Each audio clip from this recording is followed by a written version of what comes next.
I'm Jane Applegath. This is the Epic Vision Zone, where bold ideas meet extraordinary leaders.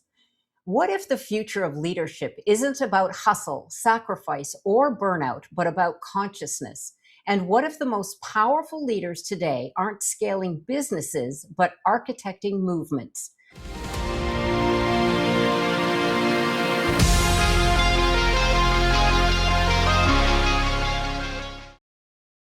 Jaclyn Orent is a cultural catalyst and architect of Cultural Catalyst System, designing the conditions for exponential cultural change by applying integrated science for leaders catalyzing culture. Jaclyn is the co-founder of the Culture Catalyst Network, a peer-led community where visionary leaders help each other grow, lead with purpose, and create meaningful impact through connection and coaching. Jaclyn says the old models of success, the grind, the grit, and self-sacrifice are collapsing. In their place is a new archetype, the cultural catalyst, a new breed of female leader who is building a business and shaping the energetic and relational architecture for cultural itself. In today's conversation, we explore how to transform wisdom into legacy, learn the science of leading from desire instead of fear, and why consciousness may be the ultimate growth strategy, plus how personal transformation becomes the ignition point for collective evolution. If you're a founder, a change maker, or a leader ready to release outdated frameworks and activate your highest impact work, this conversation is definitely for you. Welcome, Jaclyn. Thank you for joining us here today. Thank you, Jane. I know our intention was to be inspired by the end of the call, but I'm already there. Oh, great. Wonderful. Well, I was just talking briefly to Jaclyn here before we got on, and I was telling her that this is something that is new to me, but it's something that's really needed in our world, period. So let's get to it. What is the cultural catalyst system, Jaclyn, and what gap in leadership or change making did you see that it made necessary to create this? Yeah, well, about 3 years or so ago, I left a sales leadership position, realizing that sales wasn't my life's work, and the way to create exponential change had to be from the top of the system down. And I went into this like adventure into the unknown of, finding what my life's work was at that stage. And I got a chance to work with a multi-business founder and change his consciousness at a point in his career where his team was literally walking out on him. And what happened after I led that intervention with him literally blew my mind as much as it blew his, which was that it created exponential systemic change in every aspect of his life and his leadership. So, for example, he dropped 30 pounds. He met his fiance and the love of his life. He was able to actually have capacity to hear his team and lead his team. He got his businesses into the green. He was actually able to attract and retain top talent. And he actually felt connected to himself and his purpose for, the first time in whoever knows how long. And after that experience, I realized that consciousness was the root of systemic change. And the way that we were developing our leaders was stuck in the Newtonian paradigm of causality. And so I ended up applying to what's called the most innovative university in the world, Minerva University, with a very specific thesis of integrating Dr. David Hawkins' work of power versus force with this desire to prove that consciousness was the root of systemic change. And in the process of getting into grad school, I got to meet some really important people along the way that actually informed the cultural catalyst system and what we're working on in the network. And those were two people in particular. Number one was Richard E. Boyatzis, who spent the last 60 years studying change, how change happens from the individual to the couple, which is called a dyad, to a team, to an organization, to the community, to the country, all the way up to the global processes. And then I had the chance to read to meet Dr. Benjamin Hardy too, who's written many books with the famous entrepreneurship coach Dan Sullivan, such as Who Not How or 10x is Easier Than 2x, and most recently released the book The Science of Scaling. And so both of these professors, Ben's not a professor, he's an organizational psychologist, but Richard is actually a Case Western University and Harvard researcher. And they both read my thesis, and I got two different remarks from the both of them. One from Richard was, "You were correct. Consciousness is the root of systemic change." And then he referenced his what's called intentional change theory. And then Ben was like, you are 100, like, I want to do whatever I can to support you. Don't read any of my other work except The Science of Scaling. And one of the other things that happened that was really interesting with Richard, because I met Richard right before I met Ben, was that I wanted to get on the phone with Boyatzis and be like, can you just like talk to me and make sure that I'm actually like innovating and not iterating? And he actually said no to me. And he was like, you need to go read my Magnus Opus first. And it turned out the month before he actually released basically the culmination of his 60 years of research called The Science of Change. And so what I ended up doing, a few days after getting this feedback from Richard himself and then meeting Ben and feeling all excited and over the moon, was I actually gave The Science of Scaling to my partner because I felt like she wasn't dreaming big enough. And she actually ended up leading me through the scaling science. And then I got to realize that once I actually, I could have gone to grad school, paid $50,000, taken 3 years to develop my own system, get on stages to get to teach about it. And for me, it was really important to be able to bridge the spiritual with the tangible, to bring the science in with consciousness, because Dr. Hawkins has been a huge mentor of mine. And I believe that he's a bridge between worlds because of that. And once Tracy started increasing the timeline on me, she was like, what if you did this in 2 years? What if you did this in 1 year? And then I realized that grad school wasn't necessary, actually. Yeah. And I did a bunch of tapping to feel my feelings about all the that I had to do to get there where I was and how much energy and excitement I had what I was working on. But ultimately, I realized that the research already exists. The research already exists for how consciousness creates systemic change. The research already exists on how cultural change actually happens. And the research already exists on how exponential change can occur through the scaling science. And so what I decided to do was found Cultural Catalyst with Tracy and actually integrate these three sciences and actually create the infrastructure, the architecture for cultural change to be happening at scale. Wow. That is incredible. All those pieces came together and it was the universe. I'm a true believer in our energy and the resonance that we put out. And you were emanating those signals to individuals who connected with you because you brought them to you. And I agree 100% with your friend. I mean, we learn in the doing more than we learn in digging deeper and deeper. And let's face it, a lot of entrepreneurs have that issue where they just keep thinking, okay, well, I gotta check this. I've got to look into that. I've got to do that. And you're like 5 years later and you're still researching the possibility of going out on your own, right? And like you say, you've got the fire, I can feel it. And you've got that knowledge really hot on your mind. And this is the time. Oh my gosh. I mean, your timing couldn't be perfect. So I feel that's ordained as well. So here we go. You're definitely tuned in, girl. I love it. Oh my God. That's so wonderful. You. And it's love funny, your I actually shared what happened. I let go of grad school and then I decided to found Cultural Catalyst. And a friend in our community actually came up to me and he was like, you let go like so quickly and so effectively. And that's what I've been working on for the last decade, of being able to let go on the drop of the line, because, sometimes reality does show you something that you're not expecting. And so reality showed me that, I actually don't need to go study this. We're actually not in a position right now where we need to go study anything else, actually. We just need to go do it. We need Cultural Catalyst to move now. We need Cultural Catalyst to say yes to being one now and doing and being the change that we need to make. Right. Yeah, absolutely.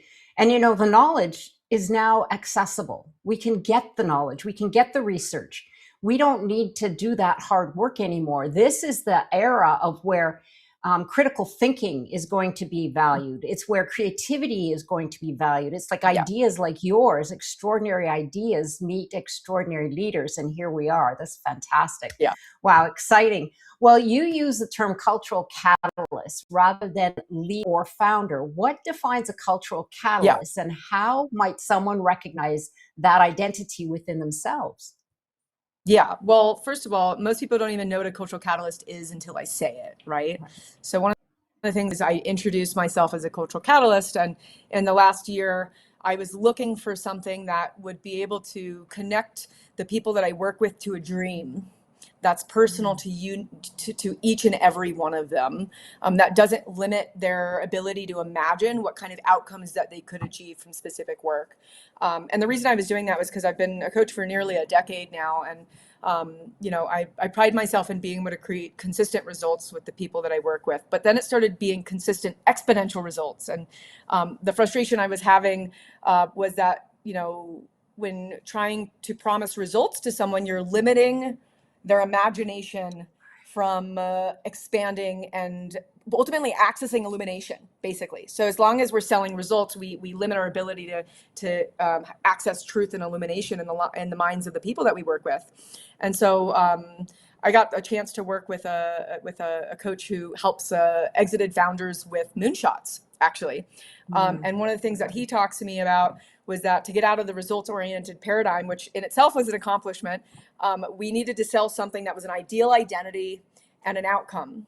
And at the time I was like, it's an enlightened warrior leader. And I was totally wrong. No one wants to be an enlightened warrior leader. However, in one of my, I founded something called the Impact Program, which is a 4-year program for clients who are on the precipice of creating cultural change. My first client literally used the word cultural catalyst.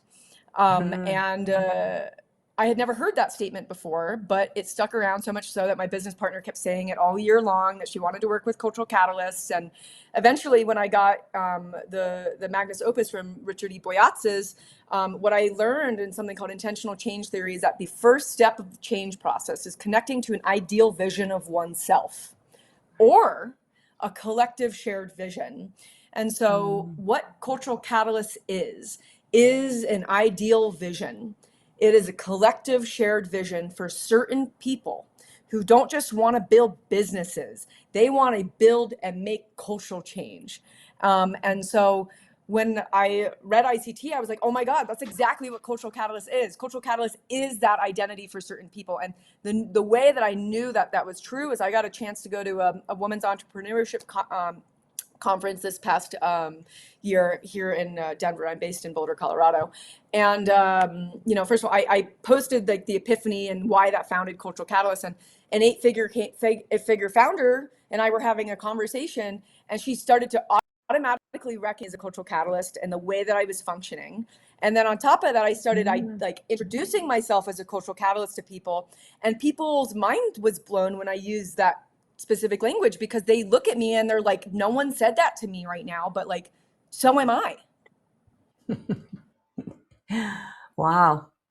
Yeah, And that's amazing. kind of been happening, is people left and right, people I've been having conversations with, they're like, I'm a cultural catalyst. And that's the first step of the change process.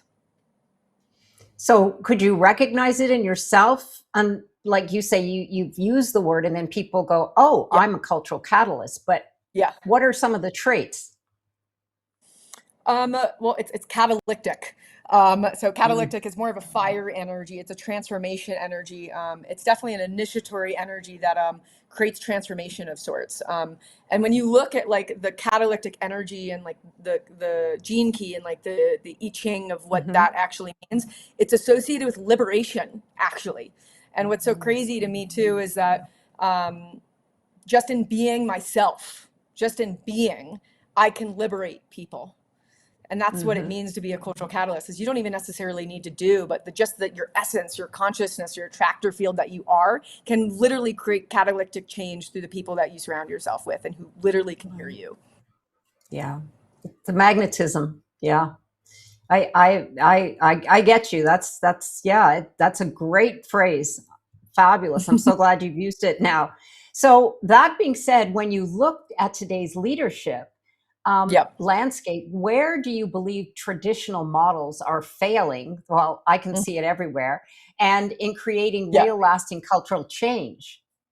Totally. So there's a disintegration right now, I believe, between being a leader and being a cultural catalyst right now. So like when we were looking at what actually exists out in the landscape right now and why this need wasn't being met, it was because my clients were literally showing it in front of me. These people have achieved what they set out to achieve, and now they're asking what's next, and hearing about what's next, and also hearing that they don't have peers.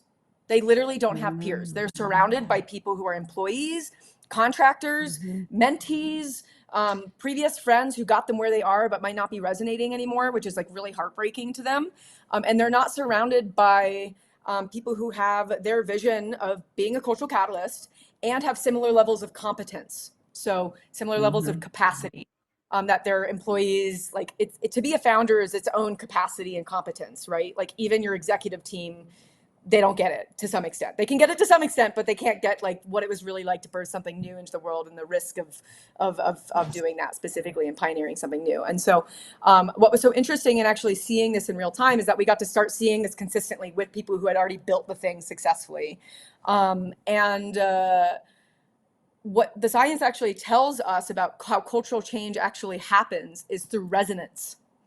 So what is resonance?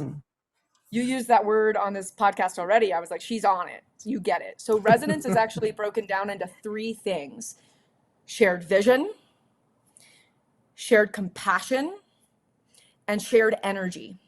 And what's so interesting about shared compassion is that shared compassion for your similar levels of challenges, your competence challenges that you address, right?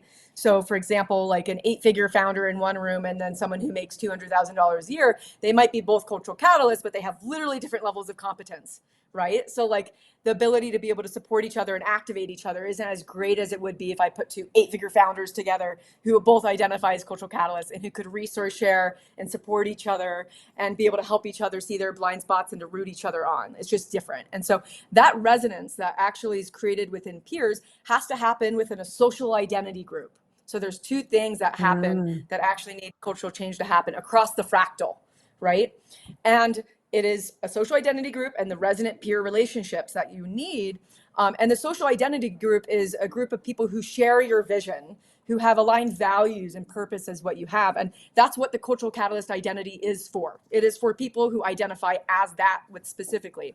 And what's so interesting about like, what does that mean for leaders and what does that mean for cultural change is up until now, you know, it's been kind of fragmented in regards to the peer networks that have been out there. That's been primarily for business. And then there's the personal development side of things, which, you know, founders need both, right? Because to get where they've gone, they've had to become someone new. They've needed to develop themselves. So there's a part of them that resonates with the personal development side of things, but then they're not be able to met on the business side of things at all. And then the business side of things is like, where's the purpose in all of this? What is the higher purpose of making all this money? What is my purpose on this planet? How can I be of service in a way that's greater than myself and also serves the whole? And we realize that these 2 things are fragmented and nothing exists until now for people who are also wanting to be a cultural catalyst. So a desire for cultural change, the business side of things, and the personal development side of things. Basically, there was no place for these people to find peers until now because not all parts of them were being integrated into one cohesive system until what we've literally just created. Wow. That's incredible. And you're absolutely correct. Yeah, there's coaches for, you know, the purpose and the passion side, and then there's business coaches for the business side of it. But bringing the 2 together is so powerful, but it's more than that. I mean, you're teaching individuals the power of that we have innately as human beings that we haven't tapped into in a bazillion years, which is all that energy force that we have, the ability to, you know, you said like feel what you want to be, do it to believe it, and then actually have it come true. And then your peers, of course, we all coaches talk about that. It's very important about who you surround yourself with to keep yourself at that level. Well, you may have answered this question, Jaclyn, but you left sales leadership, you said at the beginning, with the realization that exponential organizational change must occur from the top down. So walk us through the experience that sparked that realization and how it ultimately led you to this work.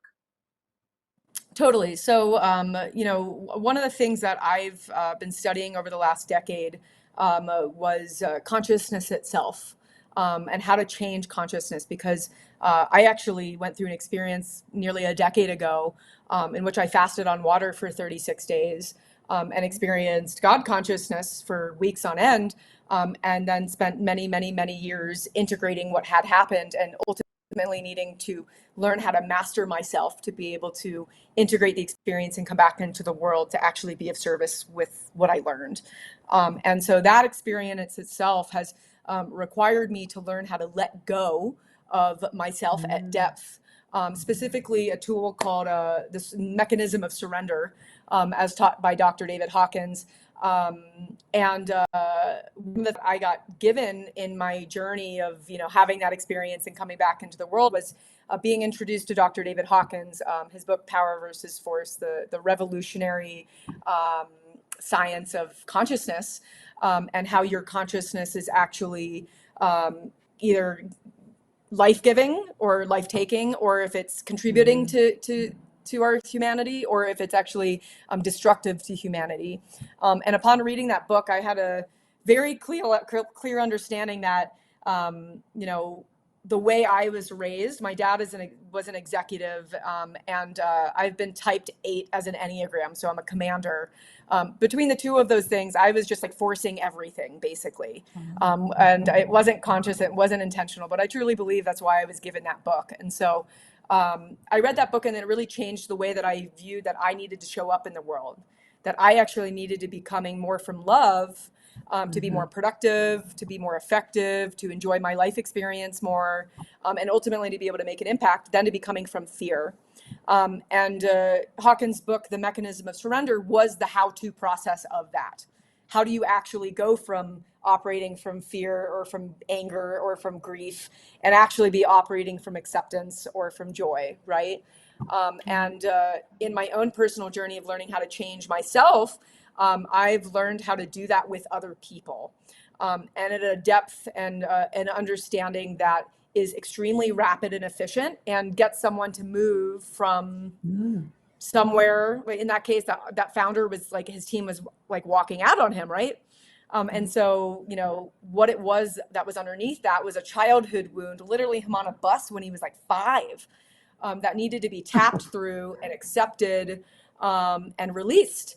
And what happened when we let go of that belief system, which is a specific attractor field, he moved up to power on the scale, and his whole vision changed. He saw himself on stages. He saw himself actualizing himself. And shortly after, that's when he met his fiance, and everything started getting better. And so, many years ago, I got introduced to the momentum framework from Tony Robbins, which is how do you change momentum? When you have someone who is down spinning like that, he was in negative momentum loop. And it's really simple. Your beliefs create your perception of what's possible. Your perception of what's possible affects your actions, and your actions affect your results, which then again affects your belief systems. And it's either a positive momentum cycle or a negative momentum cycle. And so what I've learned to do is actually change people's momentum, not just from the level of belief systems, but from actually the underlying level of consciousness that's creating the belief systems in the first place.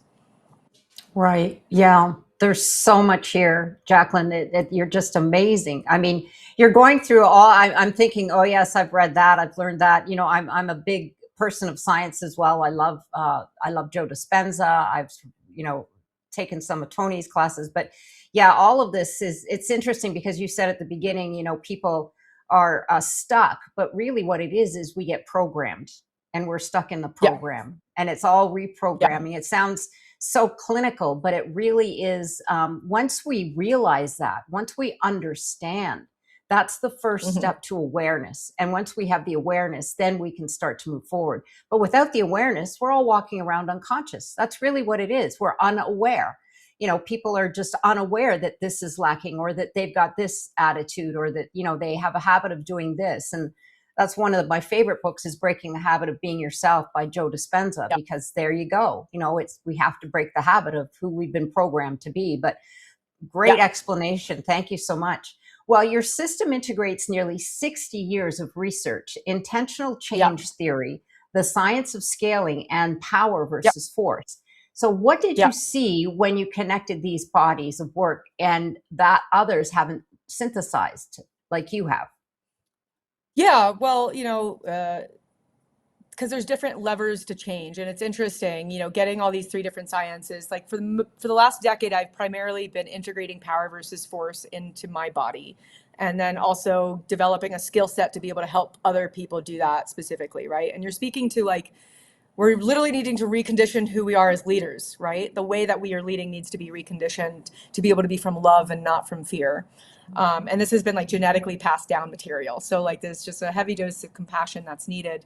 So we can take consciousness as the root, right? We know that the consciousness is the root. That's the main mechanism for change. However, when you look at it on the other side, and consciousness is in the nonlinear paradigm. So when you actually look at the linear paradigm, what is it that's actually like, what is the infrastructure that we need to actually create cultural change? And that's what I was saying. Intentional change theory, the 60 years of research, tells us we need a social identity group and resonant leaders to actually create positive resonance throughout the fractal. And it also tells us that we need to create change at multiple different levels of the system. Like it just can't be from the top down. And so, we're taking that and we're creating an architecture that actually does that specifically. And then the last thing is like Hardy's work, Dr. Benjamin Hardy's work on scaling science is really the science of setting impossible goals, of setting moonshots that help you redefine who you are and what it is you do with your time and simplify your focus so that you can scale your impact. And what's so interesting is a couple weeks ago, the Alex Hermosi and the Tony Robbins interview went really viral. And I actually got a chance to watch that, and I got to see all three sciences playing out in real time, right? And there were so many people's opinions on what happened in that interview. And so what I went is I actually created a video that actually takes like the science of scaling and the science of change and actually looks at what happened with Tony and Alex specifically happened. And we'll just use that as an example here for the integration of the sciences. Because Alex, what he was trying to do was he got where he is through push, through anger, basically. He also had the belief system that was happiness was just not possible. And just doing the thing was just his duty, which you can tell in his body. That is true for weightlifting. You do have to do hard stuff to be able to get big and strong like that. But Tony made a point that, going off of grind and push and anger is a finite resource. And what the science tells us is that's literally depleting. And the consciousness science tells us that is associated with hyperactivity, actually. And from a place of force, it's actually life-taking. And then when you see Tony actually shift Alex to set a moonshot goal, something that was greater than himself, something that was emotionally significant to him, what it did was created something called PEA, which from ICT, which is intentional change theory, is the positive emotional attractor. And from the science of consciousness, that is, the PEA above 200 on the scale of consciousness. That's power, that's love. And you saw in Alex's physiology, he literally lit up. He started smiling. And for him, it wasn't, getting to that point of money is not what fulfilled him. Not even writing $1 million check to a charity. But what was most satisfying for him was having $100,000 in his bank account. And so what Tony did was he connected him to a moonshot goal in which he was emotionally invested, right? Something that lit him up, and then had him move forward the timeline really intensely so that it wasn't something that was out in the future, but it was actually something in the present. And you could see in Alex's physiology that he lit up. This was something that he was excited by. And so when we look at the change science and actually using the scaling science correctly, one of the things that Hardy talks about is we want to make sure that we're not scaling in the wrong direction. And unfortunately, Hermosi, I really appreciate his vulnerability, but what he's letting us see is what happens when you scale in the wrong direction. You get somewhere and you don't find what you're looking for. And so when we're setting moonshot goals, or what Hardy calls impossible goals, we're choosing goals that light us up, that create that PEA, that gives us the intrinsic motivation. We need something and a vision, something that's greater than ourselves, that creates a vision that pulls us instead of needing us to push. And that's really the difference between being a business builder, even a traditional leader, and a cultural catalyst. Because we're not just building a business for the sake of building a business and whatever it is we're trying to prove in ourselves. We're building a business because it's something that's being called for us to do. It's something that's greater than ourselves. And it's some type of impact that's going to make a positive contribution to the planet. And at the end there, like when you actually see, Alex Hermosi connect to that like moonshot goal, and Tony used the scaling science to reduce the timeline so he could simplify his focus and scale. What Alex wanted to do was help like 100,000 men basically achieve financial stability by having $100,000 in their bank account. And that's exactly what he had. There was an emotional investment with what it was that he wanted to do. And you could see, again, he lit up, he smiled. And this was a guy who was completely in his head and making all these decisions analytically. And so that's why it's important that we use the scaling science, not just to scale numbers or something completely that, doesn't give us energy. We actually need to choose something that will contribute to a humanity in a way that is from a place of power. Because when we do it from a place of power, we actually empower other people. And that's actually how we create a new culture. It's from a place of power and not from force. Right. Absolutely. Where our focus goes, energy flows. And Hmm. that's the signal. Absolutely. Wow. So interesting. And I love the fact that you saw that interview that brought those two together in real life Hmm. and saw the transformation, because I know people who do the push. And Yep. that's like kind of an old school. They rah rah sis boom ba, and it's like they like, oh, let's do it now, and it's like, oh my god, they're expending so much energy, Yep. and it's painful for me to watch it. It's like, oh Yep. my gosh, you guys are just wasting all that energy on the Yep. push. Yep. Excuse me, but well, I know we've touched on this briefly, and thank you for that, by the way. We Yep. talked about the deep, meaningful peer relationships, and Yeah. that's essential infrastructure for leaders to Yeah. catalyze change. So, just give Yeah. us a taste. I know you have this available within your group. So, give us a Yeah. taste of what that is, and where that is for you with your peer group now. Yeah, so I think the best way to do it is just kind of an imagination exercise for people. You know, getting to be around people that they really want to be around. And one of the things that I want to speak to is like there's all this talk about making sure that you're around people who are on the next level, right? And that's how you get to where you're going. But for people who've already achieved what they've already set to achieve, they're not necessarily seeking more mentors. They're not even necessarily seeking more coaching. And so what does that Mhm. mean, right? Well, they have this like human desire for peers. And it's funny, in one of my clients, she was like, she's developed the capacity to be able to do it alone, right? She's strong enough and she's powerful enough to be able to make that thing happen alone. And I point out to her, I was like, actually, it's like physiologically and neurologically necessary for you to have peers. And when I said that to her, her whole body relaxed. And she was like, oh, so you're saying my peers are meant to fuel my personal evolution and my impact? And I was like, yeah. And then her whole, like, she just completely let it go. And so it's really interesting to see is just because like these people are strong and can push and force doesn't mean you need to do it alone. And the science is actually telling us otherwise. And so for people who are wanting to be cultural catalysts, this idea of needing to be the lone wolf and making Mm. things happen, that's literally not how we're going to create cultural change. It's literally depleting, and it will prevent a change process from occurring. And so that's why we need to be surrounded by the right people. Because when we're around the right people, what happens is that they help build us up. They help Yeah. see the things we can't see. They help love you. They help care for you. They help provide what you're needed. They help connect you to the right people. They help inspire you. And it's the best way I can speak to peers in this specific capacity, because I can speak to one of my clients is like she had the chance to actually go to Michael Singer's land over New Year's, from The Untethered Soul, that specific author, and the Surrender Experiment. And she got a chance to go hang out with peers on New Year's. And she came up and she came back lit up. And she came back with all these like opportunities to work with their organization and for them to support her organization. And Mm. there was resource sharing that was happening, and there was mutual support that was happening, and there was actual friendship building in a way that we of being able to help each other be cultural catalysts, but not in isolation, right? Because there's people being Mhm. cultural catalysts in all these different industries. And so, but no, what happens when you actually bring them together is that they actually light each other up, they support each other, they have fun. And what the science is telling us is that actually was what makes the change process sustainable, which seems super obvious because we're humans and we need peer connection.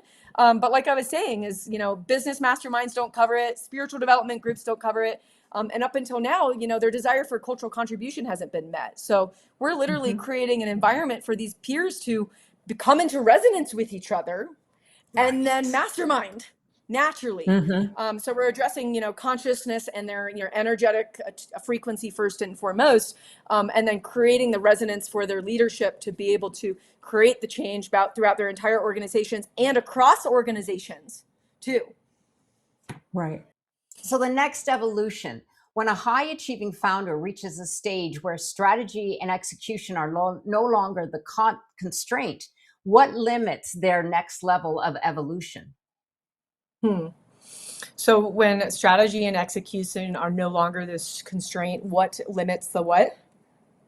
Their next level of what was it, of evolution? Yeah, it's funny. I actually had a chance to go to lunch yesterday with a friend of mine who's a psychologist, and she has an MBA, and she works with really high level leaders like I do. And she actually asked me this question specifically. There was a guy that she works with who's already achieved something, and then he went into another organization, and he took the same identity with him. Okay. He went to a different organization, and he took the same identity with him, and he's not necessarily happy in there. And she asked me what to do. And I was like, well, have you set a moonshot goal that's greater than himself? And she was like, no, I haven't. And so I started talking to her about the science of scaling, as most recently written from Dr. Benjamin Hardy, and the point of why we would even set an impossible goal, right? And there's a lot of words to describe impossible goal, big, hairy, audacious goal, a stretch goal, right? Hardy's specific version of it is an impossible goal. Is you set a goal so big that you're not sure if you can achieve it. And the reason why you do that is because it makes you redefine who you are, and it makes you simplify your focus. And one of the things that I want to make sure that I'm hitting on is, we can set scaling goals like Hardy, like with Hormozi did. He set a scaling goal, right? He made a big impact with it, but he felt empty at the end of the runway. So one of the things I was wanting to make sure that I was speaking to her with her is you have them pick something that lights them up. Literally, it needs to create PEA in the body. It needs to literally, you can tell in when they're talking about it, if they're excited, if they're inspired by the goal. That is something that you want, because that positive is actually what sustains the change efforts. And also when the trying and the new iteration gets challenging, which of course it does, when you're trying to do something that's impossible, for example, you're going to meet roadblocks, you're going to meet challenges, you might get to the end of a hallway and might not see the way out, and that type of experience. And so that's why it's so important to actually take what the science of change talks about as consistent bouts into PEA, which means that you need to consistently connect to that greater vision than yourself, but that vision has to light you up. And so for people who've already achieved the thing, it's probably because you're setting goals that are incremental and they're not exciting to you anymore. So that is the point about setting something that is so big that it seems it's impossible, because it is inspiring. And, just that inspiration is what makes it meaningful. Right. Yeah, it's what sets your heart on fire. It has to be. Yeah, that's like you said. I mean, Yeah. it has to be all of the above. Meaningful, it has to be inspiring, it has to be, you Mhm. feel it in your gut, you feel it in your heart, the passion. It's like, Yep. when you get really excited about going on a big trip or something that really excites you, take Yeah. that emotion and we want to put it in here. So whatever that Precisely. is, let's do it. And, no limits, no boundaries, big imagination. I always say people to get out of their Yeah. head. I don't care how crazy it sounds. I don't care how silly it sounds. Just Yeah. let's go there, because we have to spark Yeah. that imagination, that creativity, because we all live so Yeah. much in the box, in the rigidity Yeah. of the program, like from Yeah. school all the way to business.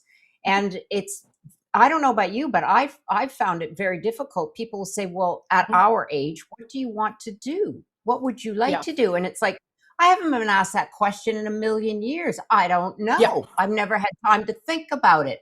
I've never had the Totally. opportunity to just let go and think, oh, I don't have time to dream. I have to Yeah. responsibilities. I've got the house, I've got the kids, I've got the, whatever. Totally. But yeah, it's really something to ask people in their, their middle age and up, Yeah. what would you like to do with your life? And it's like, really? You're Totally. asking me? Yeah. You're giving Well, me permission to dream? I did this a year ago, a year and a half ago, with one of my long-term clients, because she had achieved a lifelong goal for 20 years that she set out to do. And I sat down with her and we redid her core purpose statement. We and looked at what her aspirational objectives were and what those were. And we're like, are you asking enough of yourself? Is it achievable? Will you enjoy doing it? Are you willing to pay the price? And on the other side of this visioning process, right? Because you have to understand, when we're visioning, it literally activates a different neural network in the brain. When we're focused on details, it literally makes us focus on problem solving, and we're not able to be open-minded. And so you're right on, is Mhm. like the creative process puts the brain into a different neural network. And so doing that exercise with her, she literally turned at me at the end of it and she was like, you just added 10 years to my life.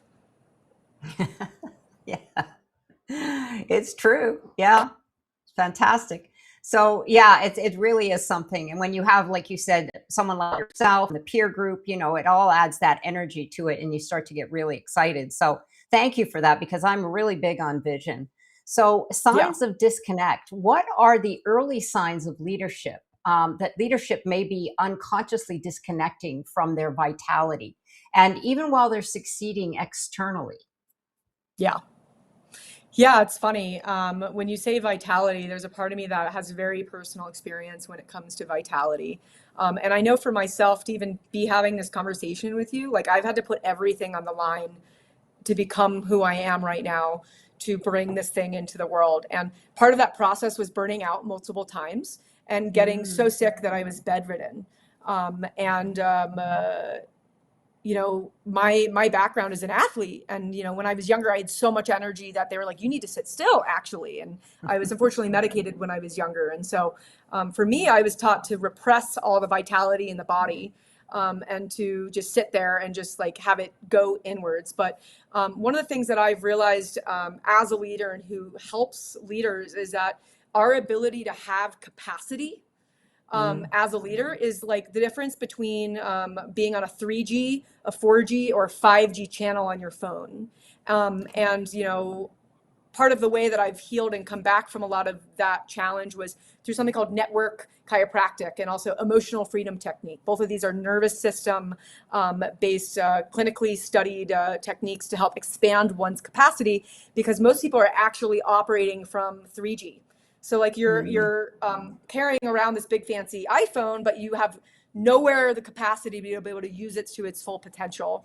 And this goes true for our leadership too, is most people don't have the actual capacity that they really need to be able to be leading from a place of attunement, from a place of mindfulness, from a place of discernment, and from a place of compassion, right? Mm. And so these are different skills, and because we've been genetically conditioned not to lead this way, we've been genetically conditioned to lead with force and domination and push and pushing other people down, or making sure that we're right.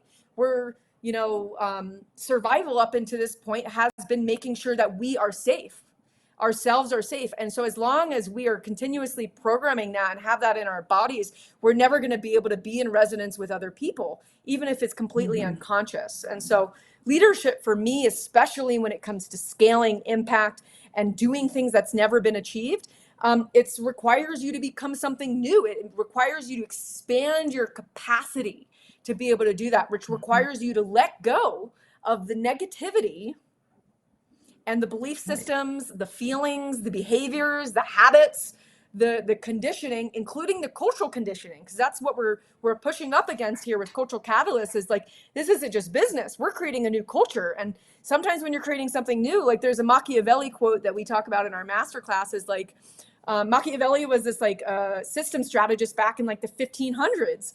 And what he was saying is there's nothing harder to achieve than the pioneering of a new system. And the reason why Mm. is because the system exists to protect itself. So when it comes to Right. creating something new, Right. we need to have the perseverance internally to keep opening and expanding to whatever it is that life gives to us, so that we can keep responding and proceeding forward mindfully as leaders. Right. Yeah. Wow. It truly is. I always say life is a practice, and you just hit the nail on the head, because it truly is. It's like you said, your journey, and there are often times that you just were bedridden. I don't. Was it because of exhaustion? I mean, what caused the breakdown, or what was that? Um, uh, when I said no to being in sales after almost 15 or 17 years of being in sales and Mm. not knowing what was next, and not having my financial infrastructure correct, and getting and then following the thing, even though it's not what I wanted at the time, but it was the right thing to do, it ultimately led me to a place of unknown, immense amounts of stress, and also mold exposure. And between the three of those things, I catapulted down. Yeah. It's the fear, and the fear is the stress, and the stress with the mold, and then the whole thing just became the domino effect. But yeah, I get it. It's because you're right. We live many times. I used to be in the financial industry in my previous life, but we identify with our jobs. whether we know it or Mhm. not, unconsciously, we Yeah. become who we are is our jobs. And especially when it's Mhm. corporate, like you were corporate, I've been corporate, and you live that and you breathe that. And then when you say bye bye, it's like, okay, I just said goodbye to who I've been for the last umpteen years. Who am I now? Yeah. And like you said, that financial, security blanket, all the things that our human nature tries to protect us from, security, fear, all of that stuff. So yeah, I can certainly relate and understand, but good for you for, taking the leap, because that's what it takes. And they always say change is the hardest thing. So yeah, it Yeah. really, but that's where the growth lies. You don't Totally. grow staying in the same spot. You must Yeah. move outside your comfort zone. So as cliche as that is, but here we go, future leaders now. What kind of leaders does the world most need right now? And who are the Yeah. cultural catalysts being called forward in this era? Yeah. So I love this question because it perfectly, puts a pin on the last one that you just asked me, because when we talk about the who am I, and if I'm not who I am, and what am I now specifically? And that's part of the reason why Cultural Catalyst is in existence right now. We are purposely creating a new linguistic. We were creating a new language by being a cultural catalyst. So what my hope is that, the new and emerging leaders, or people who are already existing leaders who, aren't being called forward to something that's greater than themselves anymore, or aren't being lit up by what they're working on, or they are wanting to make a cultural change and they resonate with the word cultural catalyst. The biggest thing that we can do right now is actually own it and Mm, say, I am a cultural catalyst. So like when you were on this podcast, you're like, hello, my name is Jane. I am a cultural catalyst, right? We need to right. make that a normal part of our conversation, because what the psychology actually tells us about when we own that identity, what it does is it creates a gap between who we are right now, which is the real self, and who we want to be, which is our Mm, ideal self. And this gap between who we are and who we want to be actually creates the intrinsic motivation, which is the internal desire that actually allows for change to pull us instead of mm, push us. And so cultural catalyst is that identity for certain people who hear it. They're like, that is who I am. That is who I want to be. And even just calling yourself as a cultural catalyst and introducing yourself as a cultural catalyst, this will help you continuously connect to that ideal vision of yourself and can actually change your behavior. Just like I'm an athlete.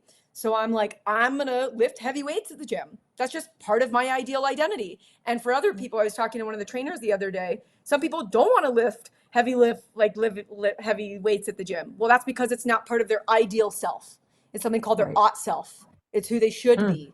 It's who they're conditioned to be. It's what their trauma is telling them to be, and so on and so forth. And so cultural catalyst is meant to be an ideal identity for people who are called to be a cultural catalyst. And my biggest thing is I want people to use it. I want them to call themselves that. I want them to introduce themselves as that to other people, because as soon as you meet other cultural catalysts, there's shared vision, which is the first step of actually creating resonance. And I'm having a visual right now of like cultural catalyst being a part of our normal language at some point in the next few years, because there is an urge, there is a fire within the culture right right. now of wanting to create cultural change. And as soon as we Right. cannot find who's on our team, we can start collaborating with them, we can start resource sharing with them, we can start cheering each other on, we can start mirroring each other that stuff we can't see from the lens of being a cultural catalyst in mind.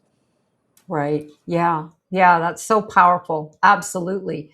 And I love what you said about repeating that this is who you are, so that there's that gap, but yet it's the repetition that Mm-hmm. builds that connection. The Yeah. neurons in the brain just start to connect and connect and connect. So yeah, it's just like saying same thing on the negative side. I'm a failure. I'm a failure. Yeah. How many people have been there? But it's like Joe Dispenza always says, if your thoughts can make Yeah. you ill, they can also make you well. Yeah. Yeah. Big And it's funny believer in too, that. Go ahead. since you're Joe Dispenza fan, for years I've been doing the future self meditation, or the, Okay. the AM and PM meditation from Dr. Joe Dispenza. And what that has you do is you connect to your ideal vision of yourself in the day, and then you figure out what actions you need to take. And then at night, you reflect on who you were that day and where you went unconscious, and then you reconnect to your ideal vision for yourself. And what you're literally doing is creating new neural pathways that changes your habits. And so what I'm saying on this is that you literally, just by owning the cultural catalyst identity, is that you can literally create new neural pathways that can change your behavior. Yes. Yep. Absolutely. That's the science that's proven now. Yeah. Just it's really fascinating. The body is intelligent. We just need to believe it and understand it for sure. Well, Jaclyn, if there was one message that you could share with the world today, what would it be?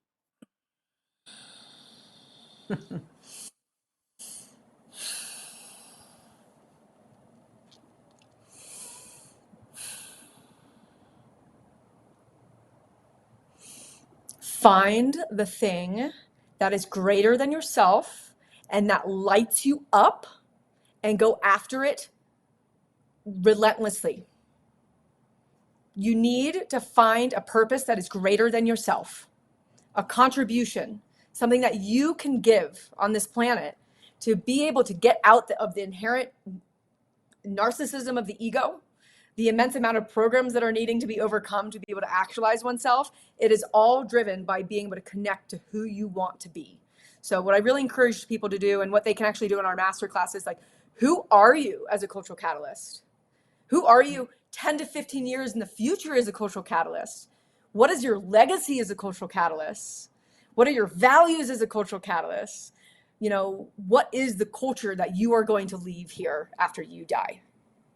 Right. Yeah. That's wonderful. Very powerful. So give our audience, tell them where they can best connect with you. Yeah, so I'm really excited right now because we actually have a weekly masterclass for cultural catalysts where they can actually learn the science between all these three integrated systems. We actually go through that exercise in which we have them connect into the cultural catalyst within 10 to 15 years in the future. And we actually have them set a moonshot goal all in one masterclass. And what makes it even better is that we actually do a technique called emotional freedom technique, which is a somatic reconditioning technique, so that they actually get to take this vision and put it into their body and instigate a tipping point in their life. So for people, it doesn't matter if you're an 8-figure founder or more than that or less than that. We want to make sure that the science is available and that you can experience what it's like to actually step into who you are as a cultural catalyst. And we also have the ability to apply and participate in the network. But the best way to actually do that is to come to our weekly masterclass, and that's at culturalcontribution.com. Wonderful. And I love that it's weekly, because you really got to have to be in that, and on a consistent basis, you know, to keep reminding yourself and keep changing those pathways and just reinforcing them. So it really makes a difference. It's just like you said, you're an athlete. You know, that's the consistency that makes that grows, that makes you stronger. And yeah, it's everything.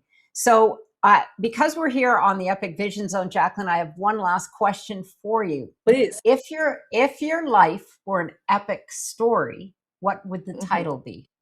Oh my goodness.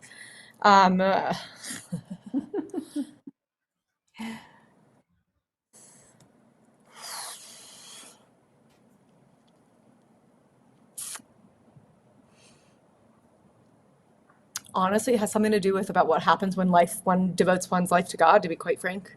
The word surrender comes into mind.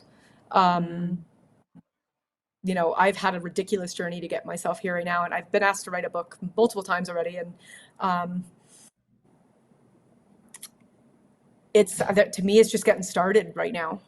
So, you know, the actualization of, from the fast to a decade later to the creation of this, and life giving me basically my own coursework. That's how I view like all these different professors. Basically, it's like I got my own version of my study given to me by the universe. And what I am devoted to personally is to continue to give myself over to God for the rest of my life. And so when it comes to actually knowing what to title something from the intellect, it's not going to be able to do that. That would limit.